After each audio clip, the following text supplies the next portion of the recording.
એક મસ્ત વાર્તા. એક વખત એક પિતા મરણ પથારી ઉપર હતા અને પોતાના ત્રણેય દીકરા ઉપર ખૂબ ચિંતિત હતા. એટલે પોતાની પાસે બોલાવે છે ને કહે છે કે આપણી જે જમીન છે ને એમાં મેં ઘણા બધા રૂપિયા અને ધન દોલત બધું રાખ્યું છે, તમને મળે તો લઈ લેજો.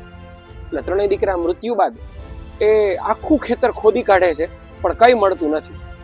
પછી મુખિયાજી પાસે જાય છે ત્યારે પૂછે છે કે તમને કઈ ખબર છે કે આ ધન ક્યાં દાટ્યું છે? ત્યારે મુખિયાજી કહે છે કે ખરેખર તમારા પિતા છે ને એ તમને અલગ શીખવવા માંગતા હતા. કે એમ કેમ? કે તમે ત્યારે શું કર્યું? કે ખેતર ખેડી નાખ્યું આખું, બસ હવે એમાં બીજ વાવી દો એટલે ધન અને દોલત ઉગી નીકળશે.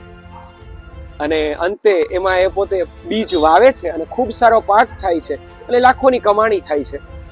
અને છેલ્લે એના પિતા જે કહી ગયા હતા કે તમારા માટે જે ધન દોલત રાખી છે એ ખરેખર આટલી મહેનત કરી તો સફળ થઈ અને એને ધન દોલત મળી.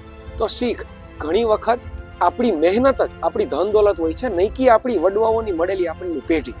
Thank you.